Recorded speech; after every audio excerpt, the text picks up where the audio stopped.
Everyone, and welcome.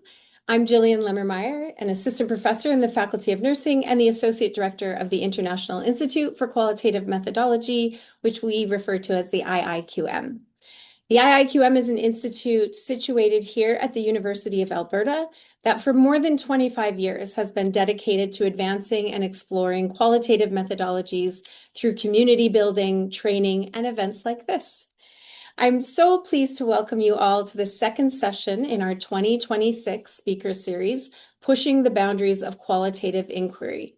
We're focused this year on the power and possibilities of story and narrative, and really are so pleased that Dr. Carla Rice is the second presenter in the series today. We just quick note that Thinking Qualitatively, our annual training and knowledge exchange event, is coming up at the middle of June 15th. We have an incredible lineup, so don't forget to check that out. So just before we begin, I'd like to offer a land acknowledgement.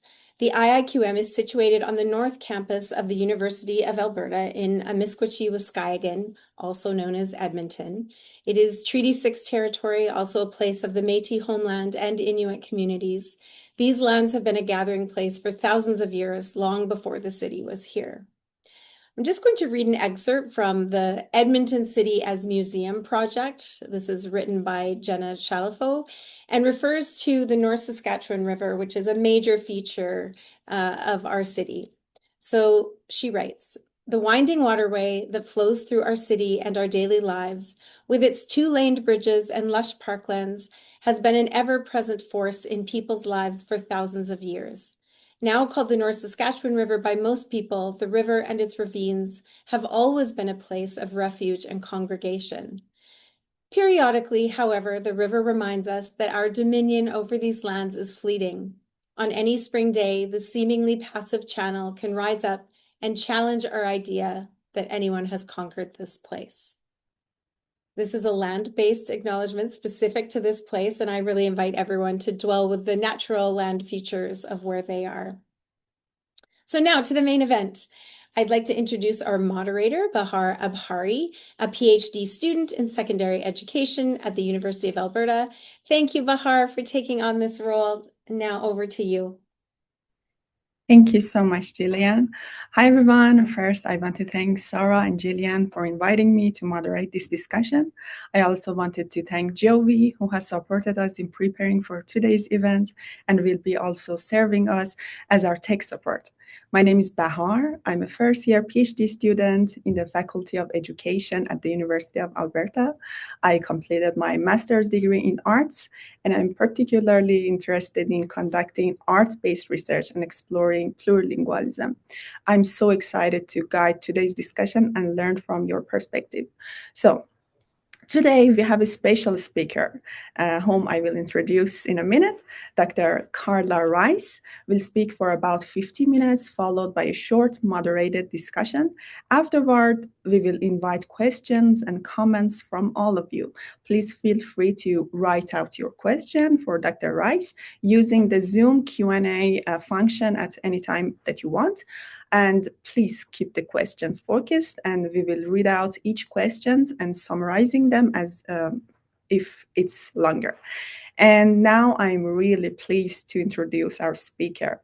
And Dr. Carla Rice is a professor and researcher in feminist studies and social practice and founding and academic director of the Revision Center for Art and Social Justice at the University of Guelph. She specializes in feminist, difference, and disability theory and research creation methodologies with a focus on changing systems and fostering social well-being and justice. Today, Dr. Rice will be giving her talk titled "The Work of Stories in the World." Welcome, Dr. Rice. The floor is yours. Thank you so much. And I want to begin by thanking the organizers for the invitation to speak today. It's a pleasure to be here with the community that is actively rethinking qualitative research. Today, I aim to make the case for rethinking method as encounter, as a relational meeting where researchers, participants, and in my case, stories, as well as other elements of the research apparatus, co-shape the process and what becomes possible through the process. Before moving further, I offer a brief self-location and access note. I'm a white, becoming old Scottish-Italian settler. I live with a hidden disability and with an extended family of Indigenous kin through marriage. As part of disability culture, I'll offer audio description for non-visual learners and for folks with low bandwidth. My slides use 4 background colors, red, green, orange, and blue, with keywords highlighted, and I describe images as I go. These slides were designed by Carol Rice, who's a very talented graphic designer and gamer who works with me and with the Revision Center. So on the slide, you see an artistic rendering of the territories that make up Northern Turtle Island. This map was created by Vanessa Dion Fletcher, who's a neurodiverse Potawatomi Lenape artist who works with us at Revision.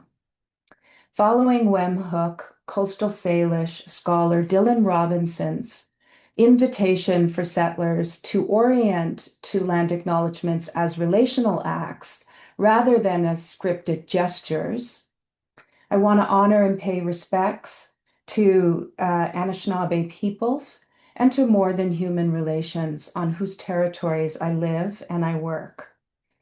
As a feminist, scholar, I also want to pay respects to the original feminists, especially of the Haudenosaunee and Lenape nations, who have resisted settler colonialism and heteropatriarchy since 1492.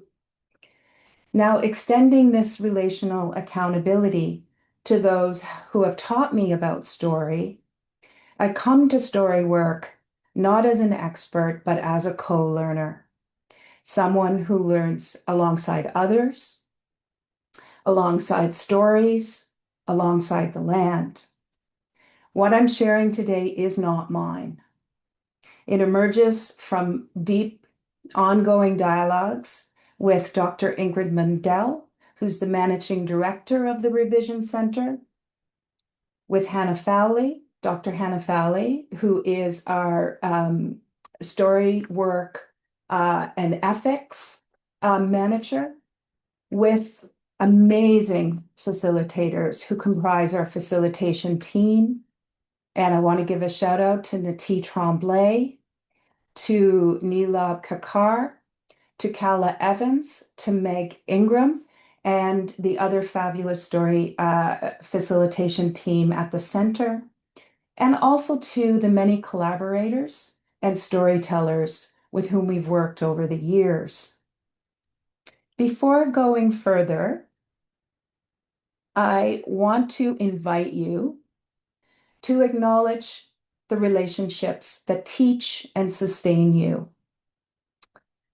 In your research, or who or what your research is for. So I'm inviting you to take a few minutes to come up with a word or a phrase that names the relationships at the center of your work. And if you're willing to put that name or that relationship, that word, that phrase in the chat.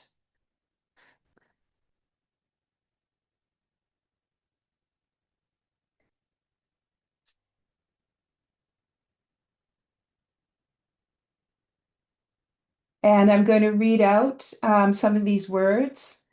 I see Ubuntu. I see authentic Black students and historically Black institutions. Neheyao, mentorship. Community activists, family, connections, Indigenous thinkers, self-determination, my mother, compassion, learn people through their words, supportive, collaboration, grateful, children, immigrants, trust. Kappa, which is ancestral kin, diasporic relations with individuals from the Philippines, health and wellness, youth, nature, faith, justice. Namaskaram, love, family, chosen or otherwise, mentorship, senior academic from Pakistan who advocates for global South voices, humility, Wakapapa, and Paraku, accountability to land, learner and teacher, mentor and mentee, care. Thank you so much. Those words are beautiful. And I thank you for sharing them. On the screen, you see our revision organogram. At Revision, we engage art and story-based research in projects that aim to affirm difference and shift conversations between majoritized and minoritized groups. For nearly 2 decades, we've worked alongside disability and difference-identified communities, meaning folks who identify as disabled, aging, or are fat identified or fat labeled. And we do the work with these folks to transform care encounters. We also work alongside Indigenous people to decolonize educational relationships and institutions, and have mainly worked with Indigenous peoples from Northern Turtle Island, as well as the circumpolar North. And we often show this slide when talking with funders and institutional audiences. And really, it's just a series of numbers that give insight into how many research projects we've done and how many storytelling workshops we've run, etc. And it's just to say, look, Revision does a lot of things, and we do those things collaboratively, and that is critical. There's no one star. I am not a star. We work very much in step with each other, and everybody who works at the center is seen as having a valuable place and making a valuable contribution to the work that we do. While our work spans many areas, today I center our third research theme. And you can see on the top of this slide, there are 3 different kind of clouds. And I'm focusing on the third research stream, which is our artistic, activist, feminist methodological practice, particularly our longstanding engagement with digital storytelling, or what we call multimedia storytelling as method. Now I just want to turn to the agenda. Building on mounting evidence of the transformative possibilities of art making on individuals, I want to think over the next 40 minutes or so more broadly about using art and story to impact systems. My talk unfolds in 3 acts: story as theory and as method, story as subjectivity, identity, and community, and story as relationship. But before engaging theory, I want to begin with a story. Across projects, as you may have noticed from the organogram that I showed, we now have gathered over 1,400 digital stories and short films in our archive. And I want to open with one created by Revision facilitators. And this story is a story that I think gets to the heart of what story work demands and what it risks. And that is an encounter with vulnerability. Vulnerability, as Chelsea Jones, Claire Carter, Judith Butler, Martha Feynman, and other scholars have taught me, sits at the center of justice-desiring research. It is an effective pathway through which learning, transformation, and relational knowing become possible. But as we know, it is also profoundly risky terrain, uneven in its distribution across bodies, thus power infused, exposing, never fully controllable. Yet this story invites us to sit with risk. It asks what it means to orient research not as extraction or expertise, but as an encounter, where we researchers open ourselves up to being changed by and through the process. As you're watching this story, I invite you to put words and phrases from the story into the chat. And this is what my colleague and friend, Dr. May Friedman, who is a professor in fashion studies and social work at Toronto Metropolitan University, she refers to this practice as echo work. And this simply involves amplifying the maker's words through repetition. So any word or phrase that strikes you as potent, that you linger over, I want you to, or invite you to, if you're willing, to put that word or phrase in the chat so we can amplify the maker's words.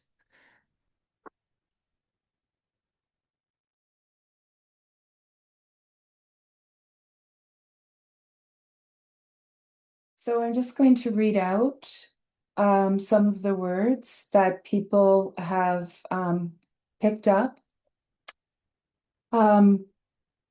Giving the meanings to the social world and events, discomfort, beauty in hearing your mistakes, vulnerable, connected, holding us tight, connected.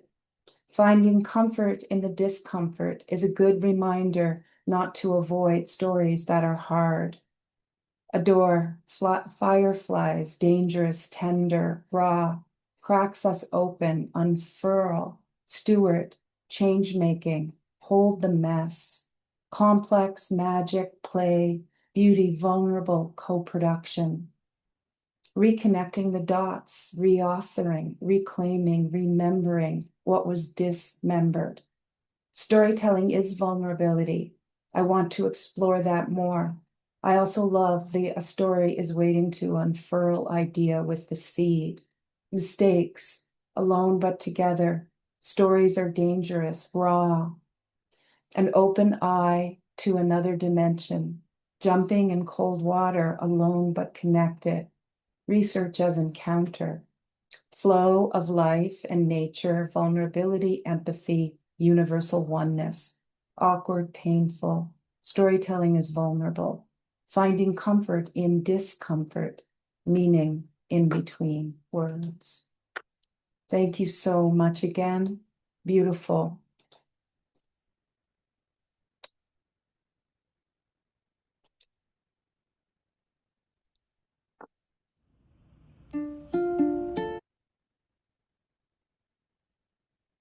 At Revision, we often say, only half jokingly, that we still struggle to theorize stories. Not because stories lack theory, but because they misfit with the academic forms through which theory is typically understood.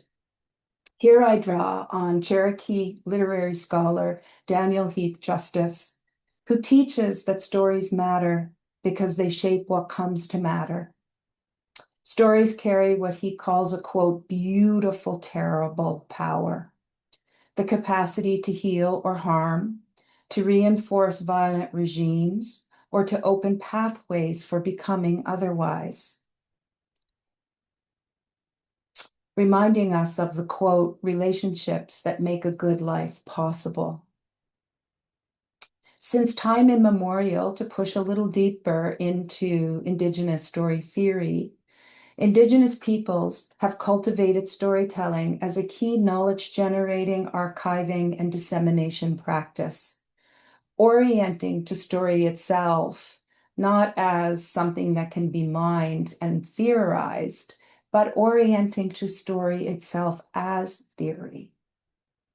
Indigenous story theory distinguishes stories of lived experience from foundational cultural stories, holding that collective narratives of a people have agentic power and deserve respect as living entities with inherent rights to their integrity, despite colonialism's attempt to rewrite those stories or to erase them.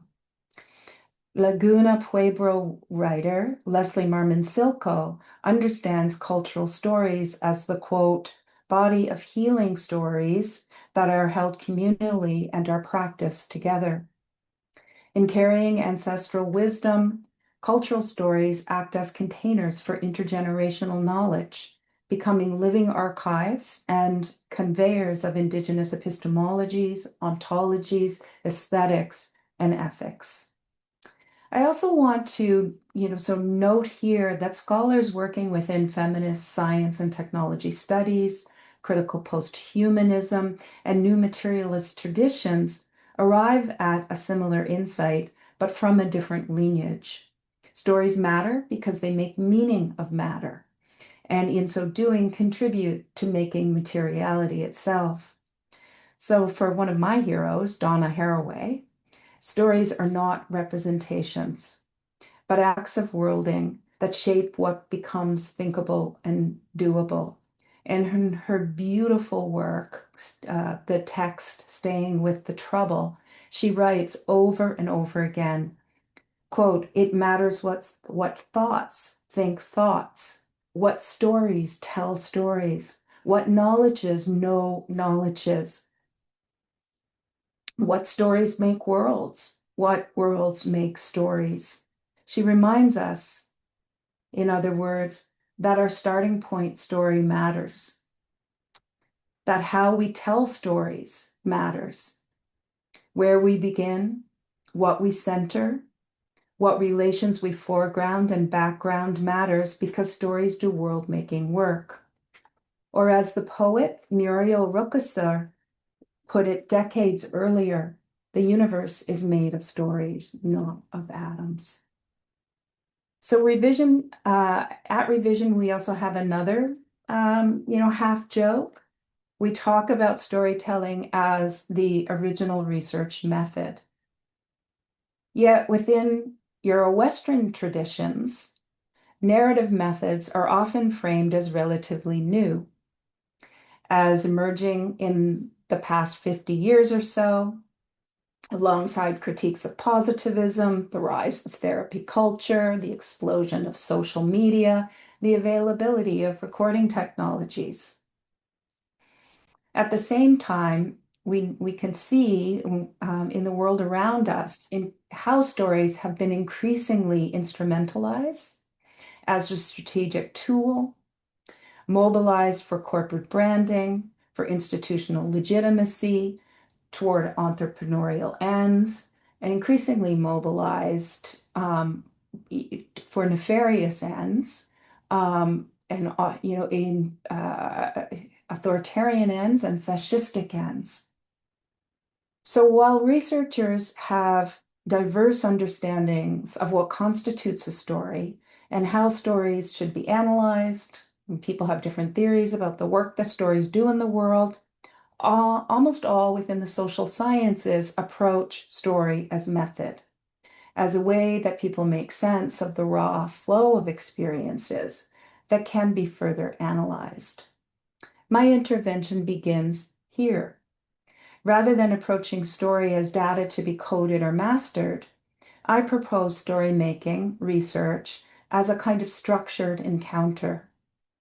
Understood this way, storytelling becomes a relational process that implicates researchers, participants, institutions, technologies, and audiences alike. So all of the parties, all of the entities, both human and more than human, organic and inorganic, that come together, that enable the making of the story. All of these things and people participate in producing and circulating knowledge while simultaneously shaping the worlds that knowledge inhabits. This orientation is echoed in Jackson and Mazai's post-qualitative account of encounter as an involuntary, even intrusive event that lures thought into movement, not to the already known, but towards something new. I think that this approach upends how we understand qualitative research, moving us away from rigid stepwise method or a kind of close, sort of following through of procedure toward a more open-ended process where knowledge making occurs in the meeting of self, others, and the world. And I want to pause now here to share another story. And this story was made by Afro-Indigenous Two-Spirit elder, Don Turner. He made this film for the Aging With and Into Differences research project, which was a project led by Dr. Jamie McFarlane, a wonderful researcher. And Jamie is a former postdoc at the Revision Center. Over 3 months in 2025, 10 storytellers aging at the intersection of queerness and embodied difference came together through a hybrid online workshop series that included road trips to participants' homes across Ontario, where we shot some of the footage. From the outset, storytellers actively resisted the conventions of digital storytelling, pushing back against that standard 3 to 5 minute format that often comprises the digital story, instead insisting that their complex, everyday activist lives could not be compressed in the genre that was 3 minutes long, that was designed for brevity. Through encounter between storytellers, facilitators, technologies, archives, lived histories, geographies, the group radically remade the genre, producing extended interview-based narrative testimonies that draw on queer archives and people's personal archival materials. So what emerged from this project were 6 to 12-minute hybrid films. I would not call them digital stories. They sort of are, somewhere between short films or mini documentaries and digital stories. And they exemplify, I believe, and would argue, method as kind of a co-constituted relational practice, shaped by the needs and knowledges of older 2S LGBTQ plus storytellers whose lives demand much more capricious ways of being told and heard than could possibly be contained in 3 minutes. And so I'm going to show Don's story now and ask that you do echo work. So echoing in the chat the words or phrases that strike you and that move you.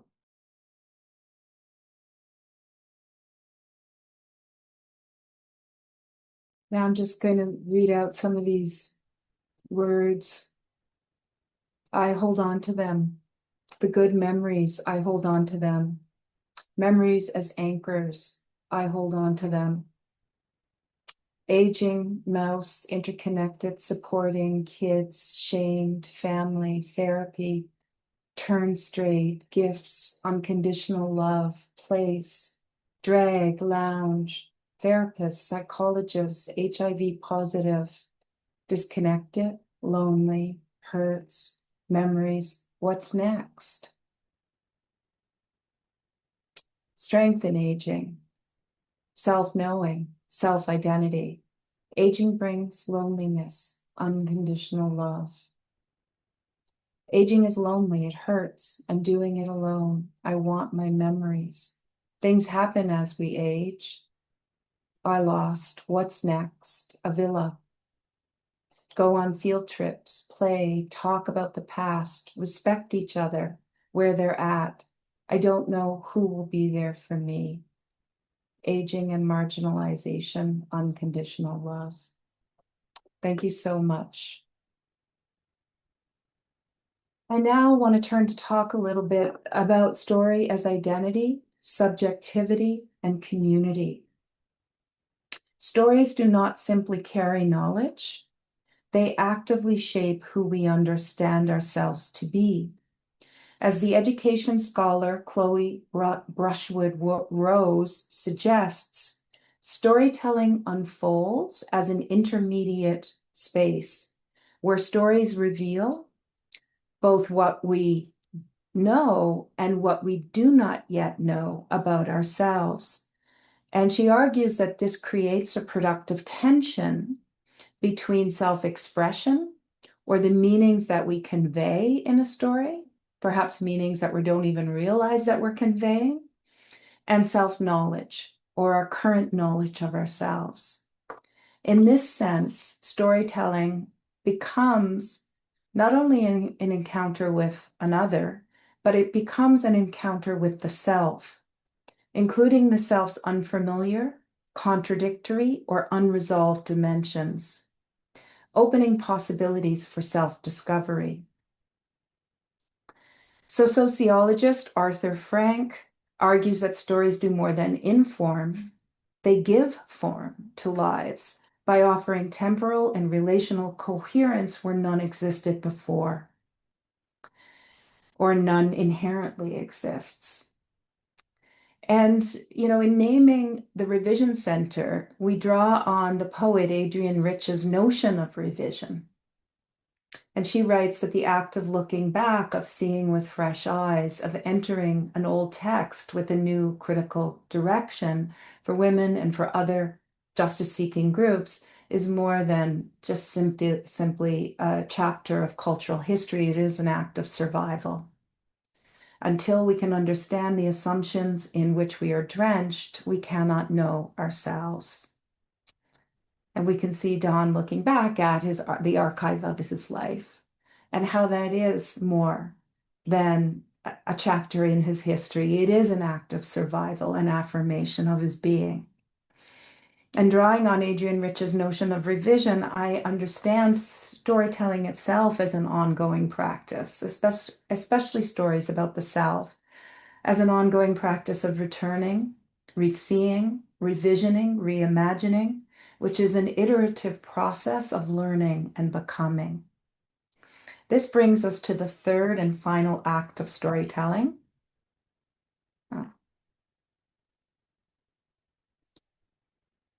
which is relationship. While many discussions of storytelling for change focus on the importance of telling our stories, at Revision we place equal, if not greater, importance on listening. During workshops, we often ask, what is our responsibility as listeners? We invite storytellers to engage with intention, as M. Scott Momaday, the Indigenous literary theorist, might put it, to reflect on people's histories and identities, to ask folks to consider how their positionalities in the world might influence what and how they hear, and to think about how their stories might constructively intervene in dominant storylines. So rather than a do-it-yourself approach, we orient to story as a relational enterprise that allows us to produce knowledge together. And this is why I described our workshops as structured encounters. They're structured carefully so that people who are differently positioned in relationship to an issue, especially in terms of power and difference, can come together to tell stories in an ethical space. But they're also encounters where we open to that which is not yet known and where we open to changing the form itself to help us know better. And it is through sustained listening across differences that in these kinds of encounters that alliances have emerged in our project. In this too, we draw on Indigenous storytelling traditions that understand listening as an ethical and embodied practice. So for Stolo story theorist Joanne Archibald, oral traditions implicate the listener as an active participant in the story, emphasizing the interrelationship between teller, story, and listener. And Stolo writer Lee Maracle goes on to describe Indigenous listening practices as a kind of sustained action requiring the full engagement of one's whole embodied being, heart, mind, and spirit. And I think that Lee Maracle offers us a non-ableist way of understanding listening, one that does not rely on hearing and does not rely on oral. Rather, it relies on us engaging with the world and with others, human and more than human, with our whole bodies in a multisensory way.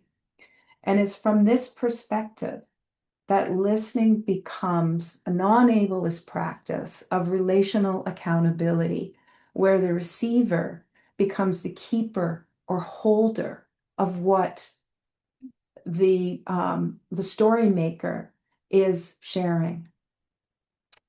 So foregrounding listening as an ethical practice also,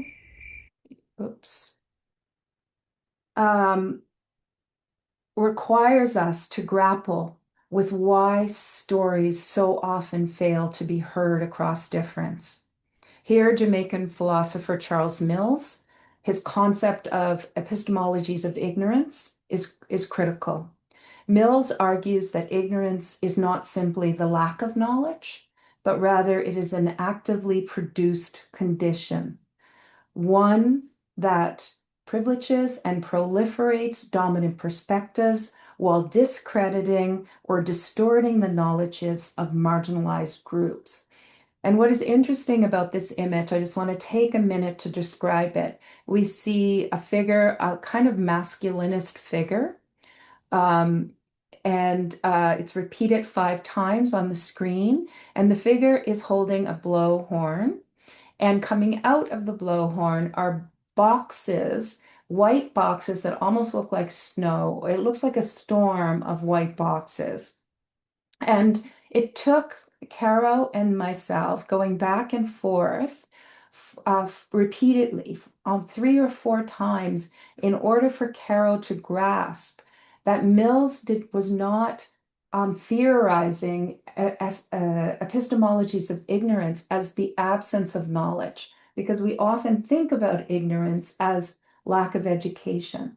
No, Mills's brilliant insight was that, sort of ignorance gets produced through a kind of proliferation or excess in certain kinds of knowledges that crowd out other perspectives.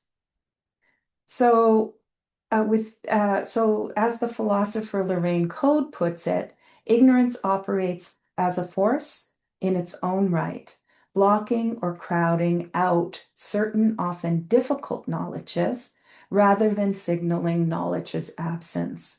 So within academic contexts, and I would say increasingly and explosively within social media, this helps to explain why dominant accounts and why disinformation, why damage-based accounts, why reductive accounts continue to persist, even in the presence of counter stories.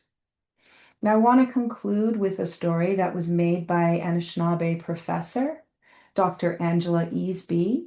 She was formerly a revision facilitator, and was also formerly a researcher at the Ontario Federation of Indigenous Friendship Centers. And her story, I think, very much brings listeners into an Indigenous ethics of listening.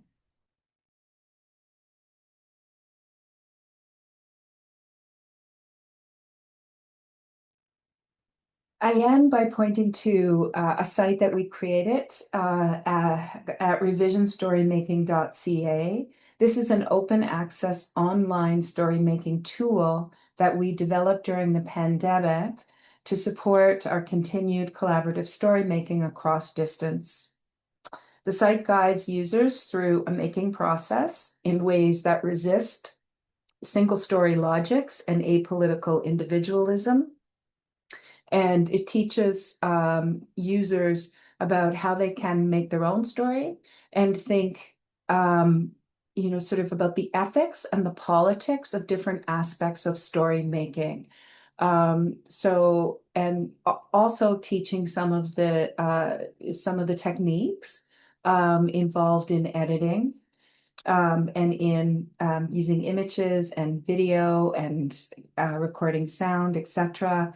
It's free, it's open access, and it's there for you to use. And we hear from instructors in different faculties across Canada are using the site to do story work with their students.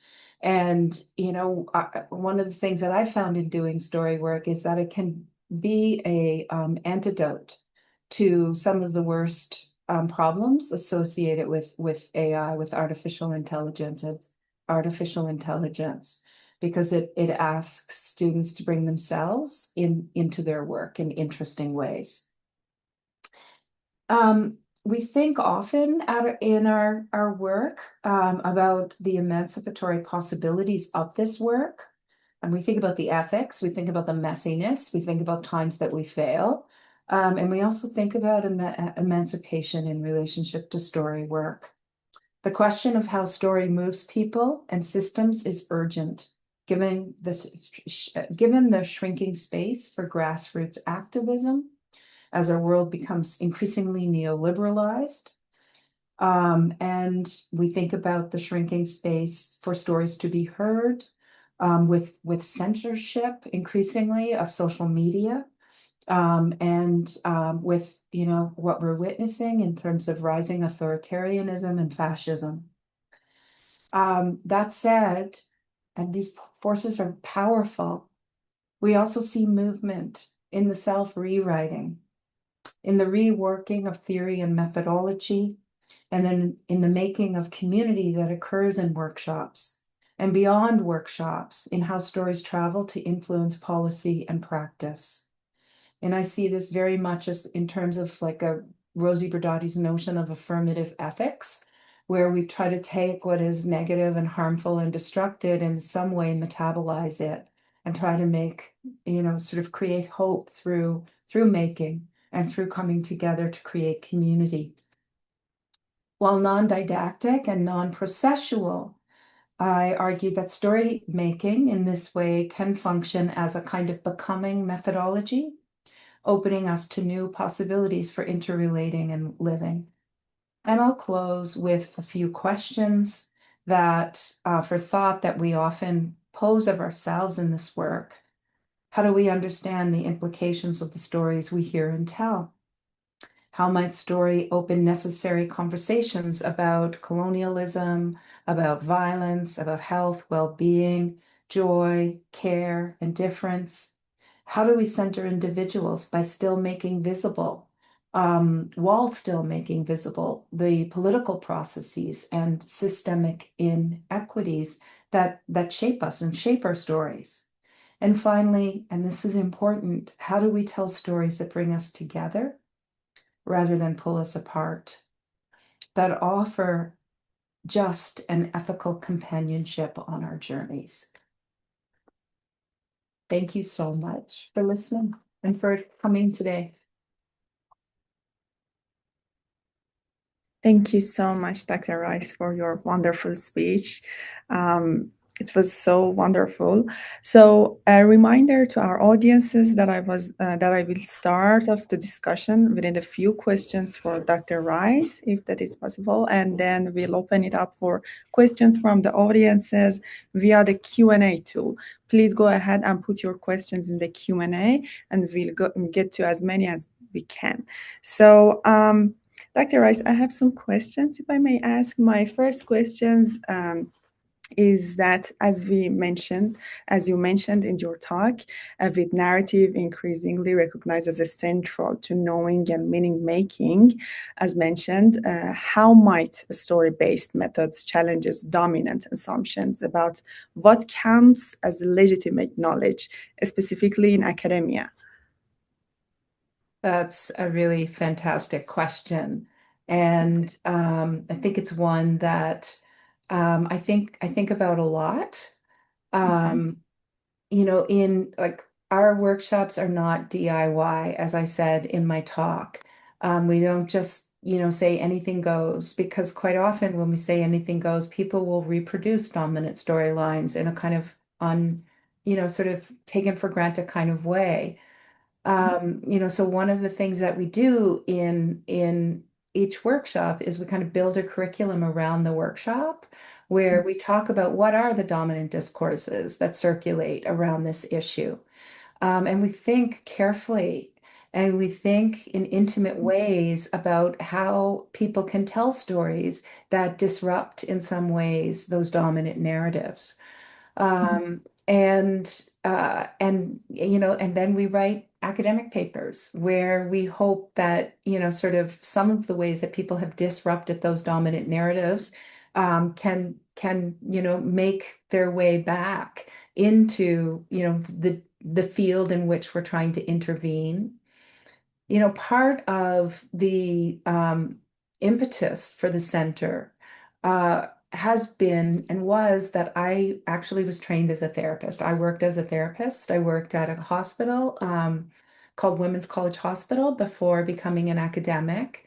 And I worked with story. I worked using a method of therapy called narrative therapy that very much worked with people's stories and um, you know, use stories in pretty political and critical ways and affirming ways.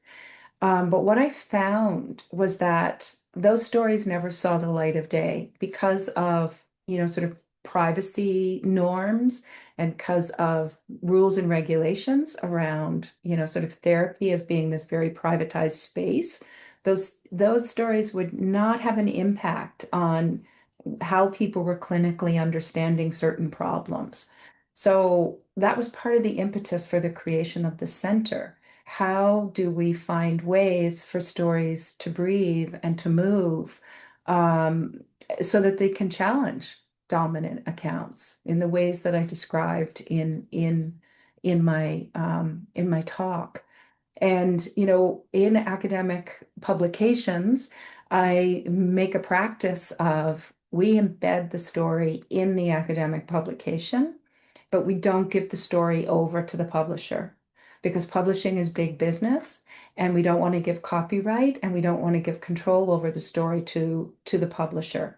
We instead create our own digital pages and we host the stories on our digital pages. And that gives us control over the story. And it also allows storytellers to pull their stories. And we have had some instances where storytellers have pulled their stories because they feel that the story no longer represents them and they don't want it circulating anymore. And I think that is entirely, entirely fine. And it's kind of in keeping with the notion of the self as constantly revising itself. And so we have to have, space and we have to have practices that allow for that to happen. So the stories are embedded in academic articles and they become the basis upon which we do our theory work. So we develop analyses of the stories um, that build on the insights of the storyteller, and where we build argument from people's story work, and that argument has sort of those arguments have impacts as they make their way back into the literature and as they influence of what is considered the corpus of knowledge in whatever field we're talking about. And they often become counter stories to the dominant story that exists within a field. Thank you Thank for you. that Thank you. question. Yeah, it was great response. Thank you so much. I think I can connect it to my second questions. So in your work on crepetics, you highlighted how a storytelling can reveal the relational and embodied dimension of experiences, particularly through interactions between people, environment. And so how do concepts like consent and confidentiality in crepetics redefine the ethical responsibilities of the researcher compared to the traditional ethics, especially in how researchers engage with participants and represent their experiences? Yeah, that's a good question. It's also a complex question. So I started to kind of answer that by talking about people having control ultimately over their story. And their story is not my story. It's their story. It's not the Revision Center's story. People can pull their story from our archives at any time, and they can pull their story from publication at any time. So that's really important. We have continuous consent so that we ask people if we can screen their stories before we screen them. So they don't then sit in our archive as, something that exists, outside of like their control. And people can give or deny consent. So even though we get consent, and go through a consent process while we're during the making or after the making, we come back to people and we ask them again and again if we can show their stories. Um, so that's one piece. Another piece around confidentiality and around anonymity is that with working with, for example, crip artists in some projects that I've done, people don't want to be anonymous. They actually want their names to be associated with their work. Because they're proud of the work that they've done and they self-identify as artists and they need to be recognized as such. So, the notion of anonymity and confidentiality gets upended. And then also when you're working in a space where researchers themselves, me as a researcher, when I'm also doing vulnerable story work, I think that the relationship between me and quote unquote participants also shifts because I'm putting some aspect of myself on the line and I'm doing work around, vulnerability, my own exploration of my embodied being.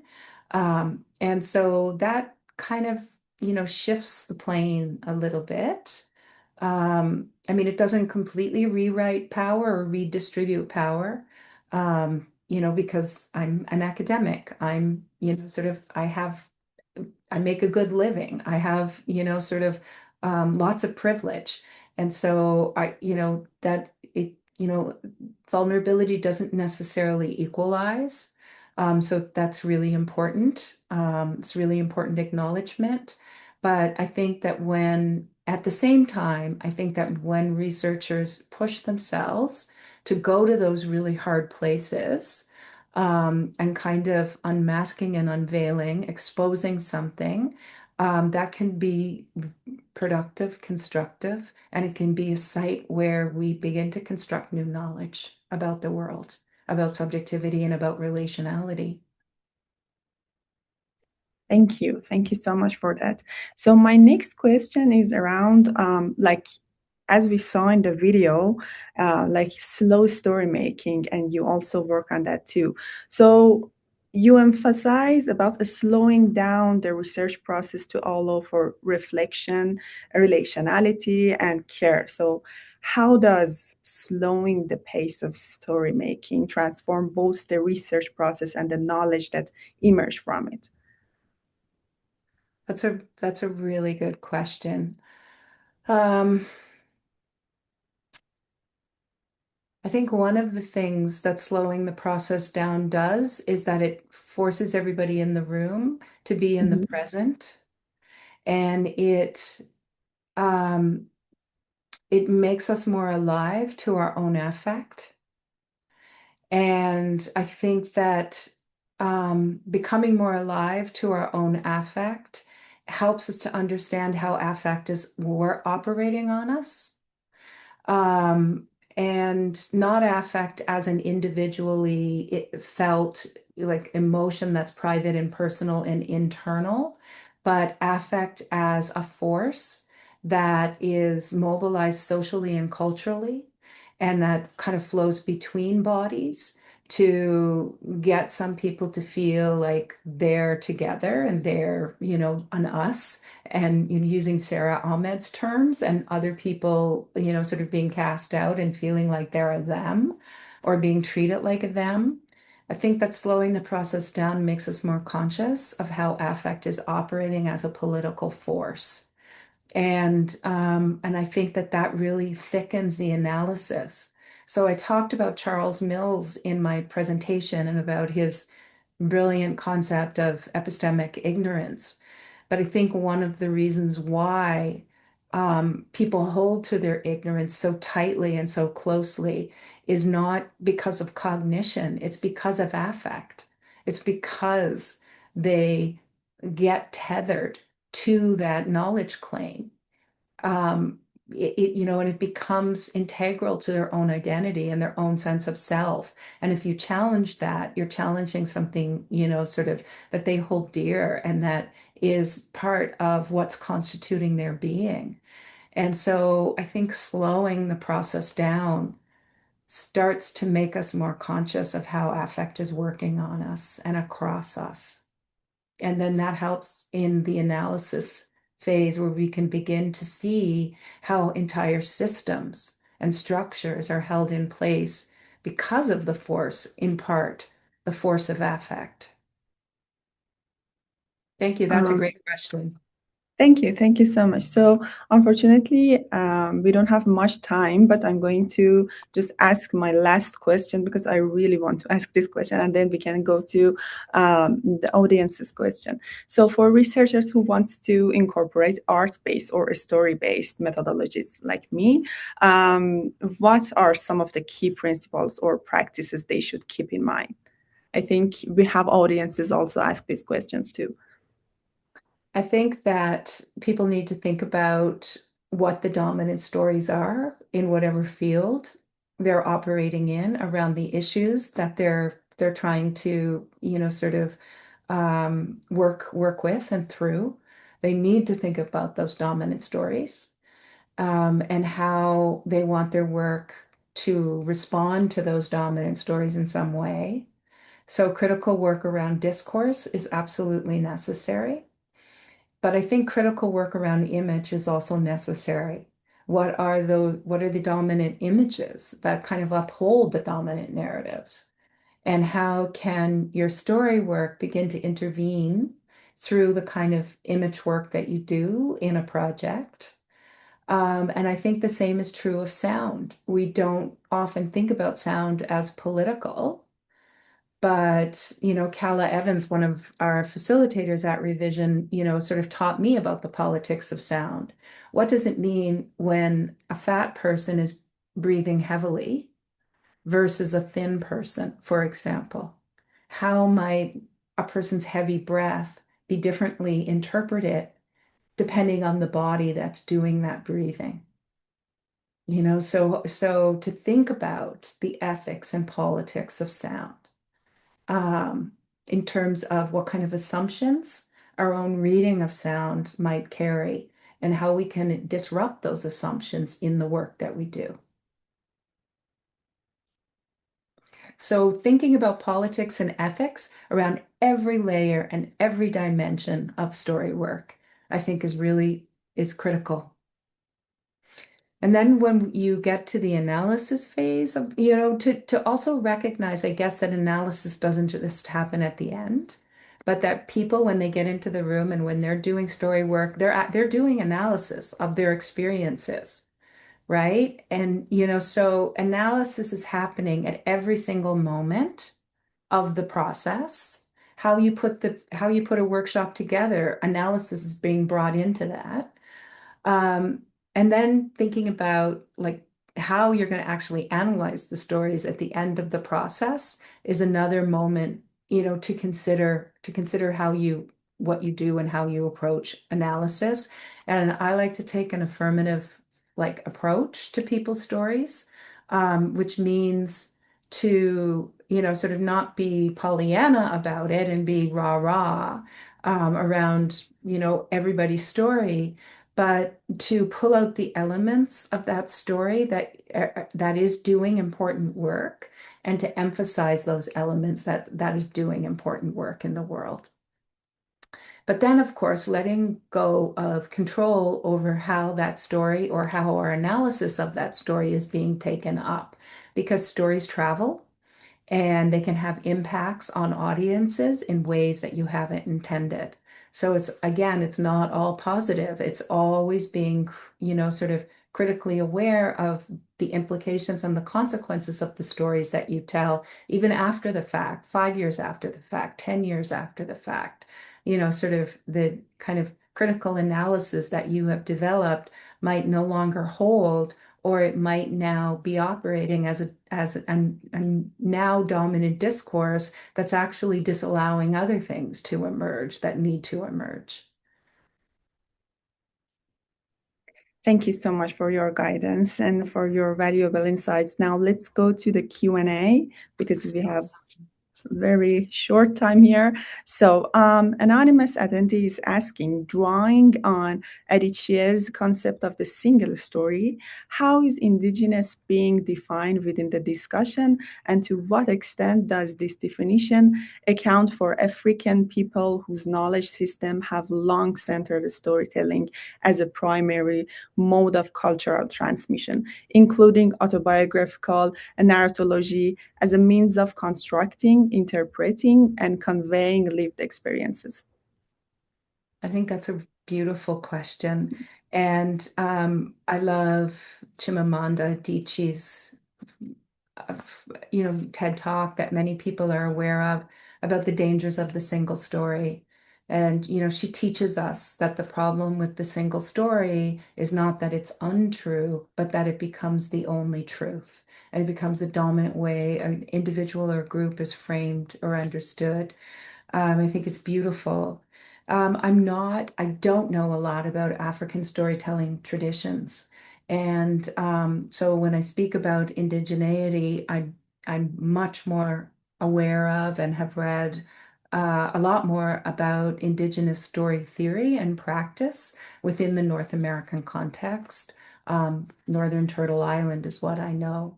But I really appreciate the comment, and know that Indigenous peoples around the world, that story is significant. Story is, sort of in terms of thinking about knowledge generating and thinking about knowledge transfer, knowledge dissemination, and thinking about a container for knowledge. I could see how story work operates within the Australian Indigenous tradition in similar ways as the North American one. And in my, sort of encounters with, sort of story work in South America, I can see the same. So I think that this speaker is drawing attention to, similar patterns within the African context as well. And I'm grateful for that. Thank you for the question. Okay, another anonymous attendee is asking, how is the concept of epistemic ignorance different from de Souza Santos's epistemicide, and Mary Baptiste's cognitive imperialism? Oh, that's a really good question too. I think they're all kind of different ways of getting at something similar. I think that who is the first theorist? I believe he's Portuguese sociologist. Is that correct? What can you say his name again? Yeah, de Souza Santos. De Souza Santos. Yeah, Yes. And so he's written about epistemologies of the South, correct? I think that was his yeah. most well-known text. And Marie Baptiste's cognitive capitalism. I think that all of these thinkers are getting at something similar around how, sort of Euro-Western sort of knowledge production has, sort of suppressed and distorted and othered other, sort of knowledges.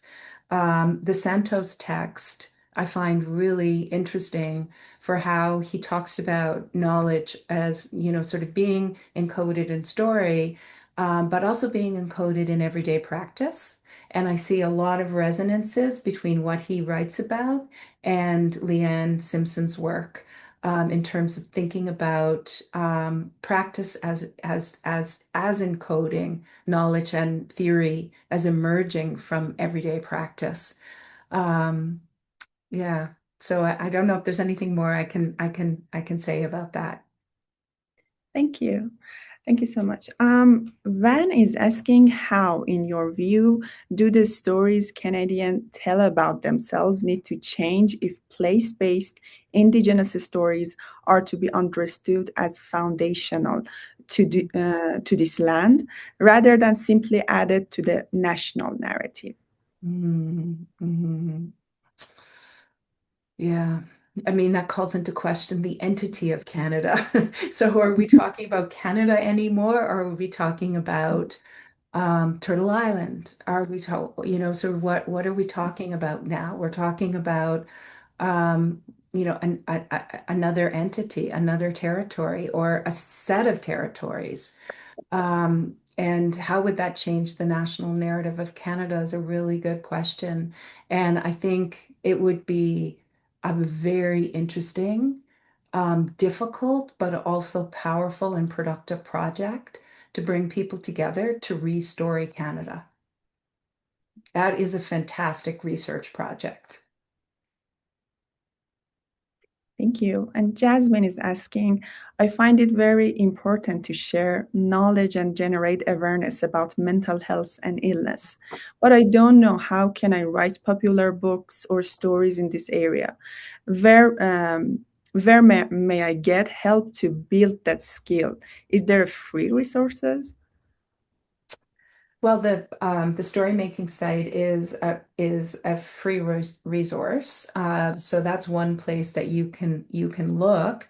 In uh, an area of or a subdiscipline of disability studies, it's called MAD studies, and this is an area where people reclaim the term mad and make other kinds of meanings of madness other than the ones that are made by the psychiatric system or by psychology in its conventional iteration. So Mad Studies is really interested in looking at what madness might afford. So it's trying to make more complex stories of mental distress and of mental otherness.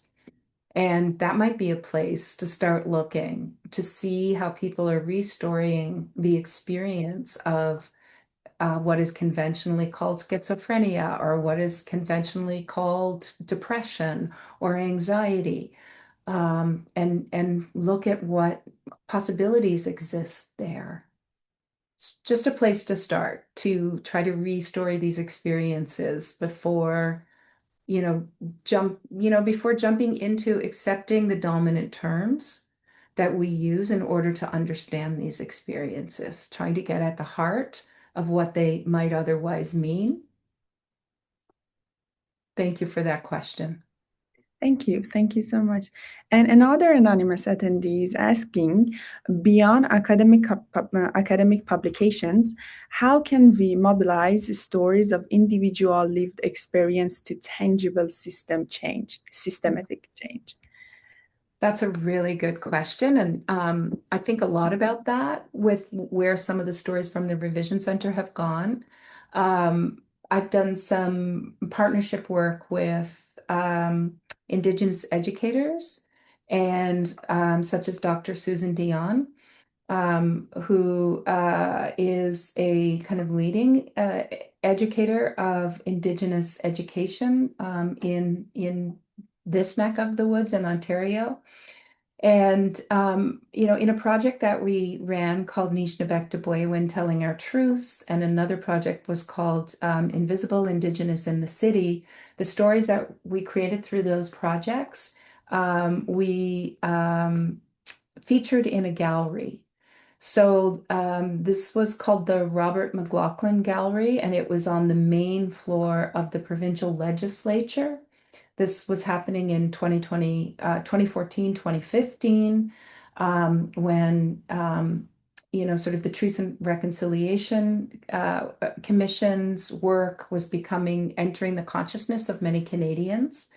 And having the stories in an art gallery that was in a provincial legislative building and a building that housed the Department of Education was significant because senior policy makers from education came to that show and they met Susan and they started to develop a strategy for Indigenous education for the province of Ontario. So the story work helped to it turned the gallery into a meeting place for Indigenous and non-Indigenous people. Um, sort of artists, the urban Indigenous community, and policymaker and some politicians as well. And that led to some extremely fruitful work to try to shift what was being taught in schools from K to 12 in Ontario around Indigenous people and around Indigenous history to try to shift the narrative to be more representative of Indigenous people's perspectives on that history. Also in the sort of mental health, physical health, disability, healthcare space, and in terms of fat people's experiences of healthcare, um, I've done talks again with disability activists and disability studies scholars, with CEOs of hospitals, with the senior leadership of different hospitals. So bringing some stories, at that level to try to change policy and practice around disability in hospital spaces and care in hospital spaces. Um, and I also worked with some fat study scholars to, sort of do stories of capture stories of fat women's experiences of infertility care and pregnancy care, which, there's a lot of stigma, and the stories documented that stigma and mistreatment. And we took some of those stories to medical schools and to spaces where residents who were training in OBGYN were doing their training. And we brought those stories into the classroom to, I think, powerful effect on residents, on trainees. So, I guess bringing the stories directly to audiences that have decision-making power can have an impact. Not always, but sort of a story. It's hard to argue with a story. You might reject some of the ways the storyteller is interpreting their experience, but it's hard to argue with a story. And that is, gets at a little bit some of its power. Okay, thank you so much. So I'm so sorry, everyone. I apologize because I can see a bunch of great questions here, but we are running out of time. So I just wanted to say big thank you to Dr. Carla Rice for being with us today. I really appreciate the insight you shared with us. And I wanted to thank you all for your thoughtful contributions. And it's been a great pleasure moderating this session. Thank you. Thank you. And thanks everybody for attending. It's very much appreciated. Yes, I echo Bahar. That was really amazing, Carla. I could listen to you have this conversation for much longer. I am also sorry there's never enough time to get to everyone. It seems that that's a good sign. And I want to just help wrap up by thanking everyone on our small but very mighty team here at the IIQM, our directors, Sarah Doro, and especially Jovi Krieger and Bayu Su for their help in organizing and setting up the event, and of course Bahar for doing a wonderful job moderating. Just a reminder to everyone that a recording of today's talk will be available on the IIQM YouTube channel very soon. Also, a feedback form will be sent by email to all of the registrants. And I'll take this moment to announce the third session in the in this year's Pushing Boundaries series. It will be on the evening of June 16th, a showing of Tasha Hubbard's Singing Back the Buffalo film. Info will be sent around and posted on our website, so sign up for a mailing list again to receive that information. Just on behalf of the IAQM, thank you for being here. We hope to see you again at our future events. Take care, everyone.